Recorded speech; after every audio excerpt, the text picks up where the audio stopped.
오늘 우리에게 주신 하나님의 말씀은 사도행전 19장 32절로부터 41절입니다. 함께 읽도록 하겠습니다. 사람들이 외쳐 어떤 이는 이런 말을 어떤 이는 저런 말을 하니 모인 무리가 분란하여 태반이나 어찌하여 모였는지 알지 못하더라. 유대인들이 무리 가운데서 알렉산더를 권하여 앞으로 밀어내니 알렉산더가 손짓하며 백성에게 변명하려 하나 그들은 그가 유대인인 줄 알고 다 한 소리로 외쳐 이르되 크다 에베소 사람의 아데미여 하기를 2시간이나 하더니 서기장이 무리를 진정시키고 이르되 에베소 사람들아 에베소시가 큰 아데미와 제우스에게서 내려온 우상의 신전지기가 된 줄을 누가 알지 못하겠느냐. 이 일이 그렇지 않다 할 수 없으니 너희가 가만히 있어서 무엇이든지 경솔이 아니하여야 하리라. 신전의 물건을 도둑질하지도 아니하였고 우리 여신을 비방하지도 아니한 이 사람들을 너희가 붙잡아 왔으니 만일 데메드리오와 그와 함께 있는 직공들이 누구에게 고발할 것이 있으면 재판날도 있고 총독들도 있으니 피차 고소할 것이요 만일 그 외에 무엇을 원하면 정식으로 민회에서 결정할지라. 오늘 아무 까닭도 없는 이 일에 우리가 소요 사건으로 책망받을 위험이 있고 우리는 이 불법 집회에 관하여 보고할 자료가 없다 하고 이에 그 모임을 흩어지게 하니라. 아멘. 바울은 두 동료가 체포되어 연극장으로 끌려갔다는 소식을 듣고는 직접 그들을 구출하고 문제를 해결하려고 합니다. 그러자 그의 제자들과 아시아 갈리 친구들은 그를 말립니다. 왜냐하면 바울의 개입이 이 소요를 해결할 수 없을 뿐 아니라 더 큰 소요로 번질 가능성을 갖고 있기 때문입니다.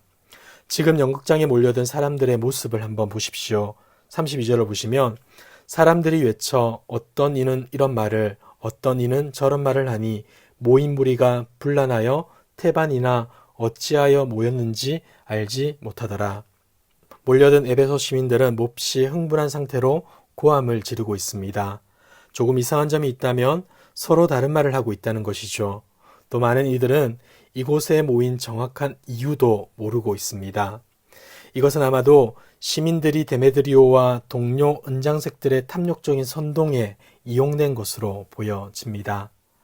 이렇게 하는 것이 에베소와 아데미를 위한 것이라 착각하며 고함을 질렀던 것이죠. 그럼에도 불구하고 이러한 소요는 에베소 원주민이 아닌 다른 사람들에게는 분명한 위협이었습니다. 그렇기 때문에 유대인들은 자신들과 기독교인들을 철저히 분리시키고자 애를 씁니다.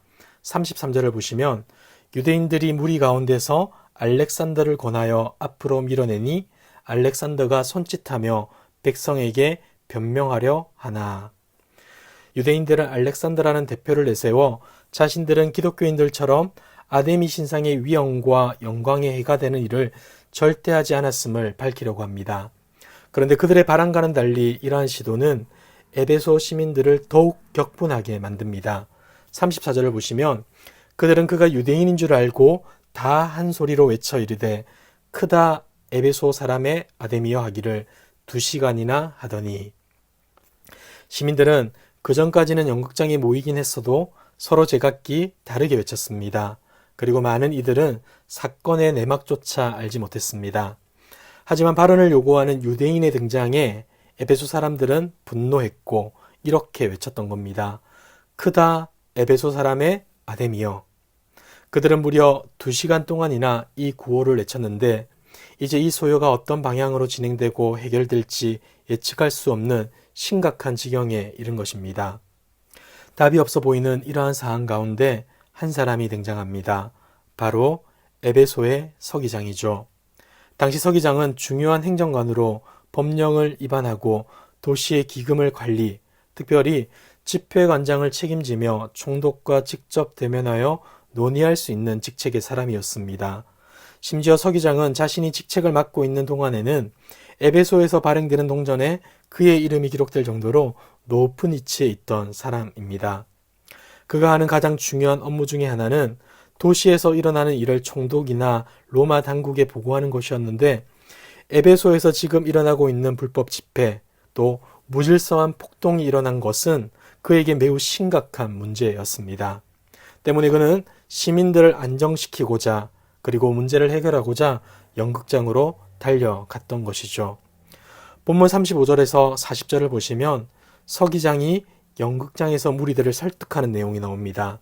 35절을 보시면 서기장이 무리를 진정시키고 이르되 에베소 사람들아, 에베소시가 큰 아데미와 제우스에게서 내려온 우상의 신전지기가 된 줄을 누가 알지 못하겠느냐. 그는 먼저 흥분한 군중들을 진정시킵니다. 그리고 나서 아주 지혜롭게 중도적인 입장에서 일을 처리하고자 하는데, 그의 첫 번째 메시지는 시위의 주동자들과 시민들이 필사적으로 외친 아데미의 위대성을 인정하는 겁니다. 그는 에베소가 위대한 아데미 신전의 수호 도시임을 알지 못하는 자가 도대체 누구냐고 물어봄으로써 이것은 누구나 다 아는 상식이라고 일반화시키고 있는 것이죠. 그리하여서 군중들이 흥분을 가라앉힐 수 있도록 한 것입니다. 이어서 서기장은 위협을 받고 있는 신자들의 편에서도 이야기를 합니다. 에베소 사람들은 바울의 친구 가이오와 아리스다고를 연극장으로 끌고 와서 어떤 조치를 취하려고 했습니다. 이에 서기장은 아데미 신전의 물건을 훔치거나 여신을 모독한 적도 없는 이들에게 경솔하고 성급하게 행동해서는 안 된다 말해줍니다. 그리고 도리어 합법적인 절차를 따라서 이 문제를 다뤄야 할 것을 권고해 주죠.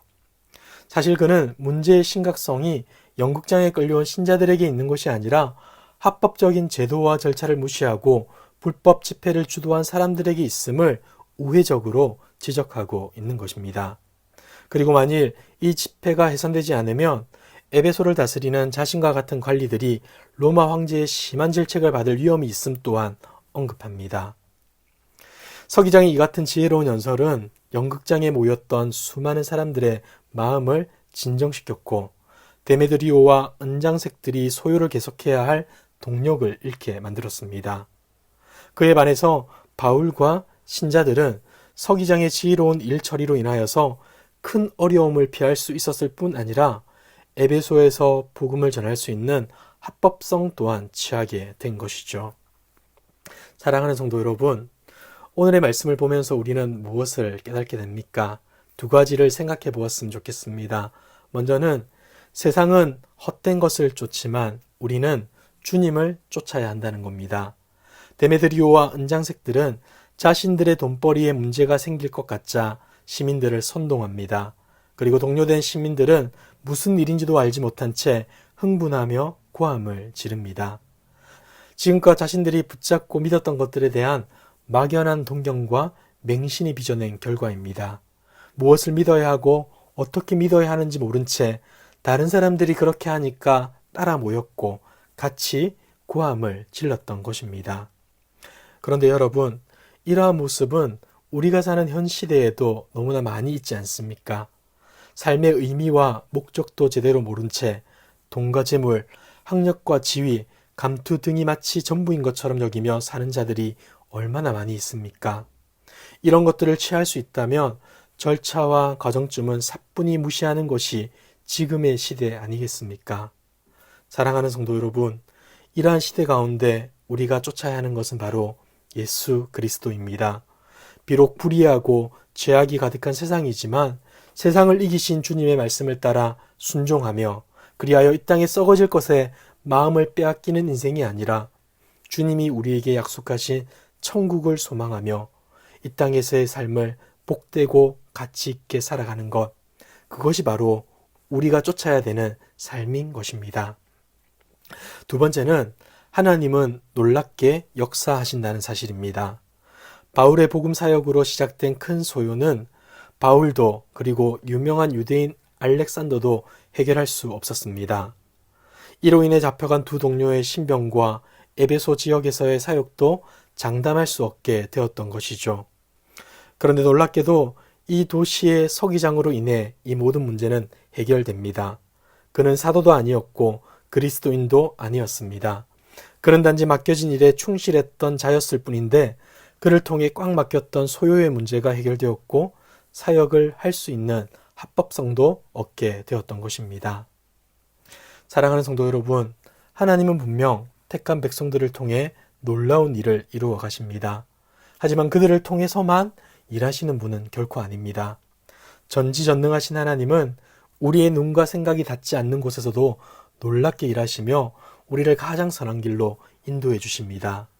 때문에 우리는 지식과 경험으로 이해할 수 없다 하여 좌절하거나 절망할 것이 아니라 어떤 상황에서도 신실하신 하나님을 바라보며 나아가야 할 것입니다.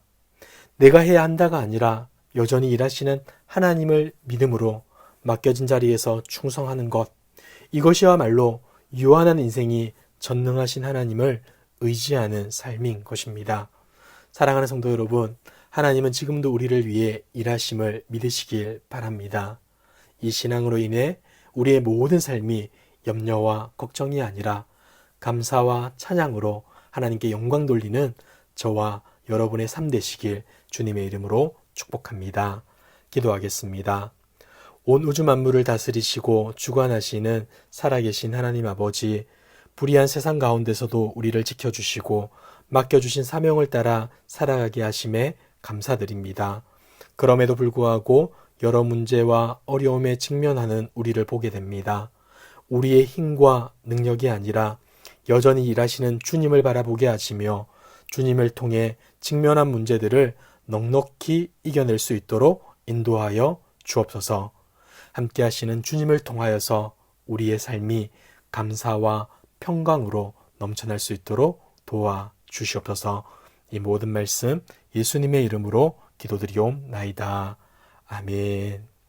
이 시간 기도하실 때 주신 말씀을 붙들고 기도하시고 주간 기도 제목을 따라서 환우들과 섬김 사역을 위해 기도하겠습니다. 영적으로나 육적으로 연약한 자들을 기억하시고 기도해 주시고 기쁨으로 섬기는 우리 교회 될 수 있도록 모든 섬김 사역을 통하여서 세상의 소망이 되는 우리 교회 되도록 기도해 주십시오. 그리고 코로나19 공동기도문으로 함께 기도하겠습니다. 기도하겠습니다.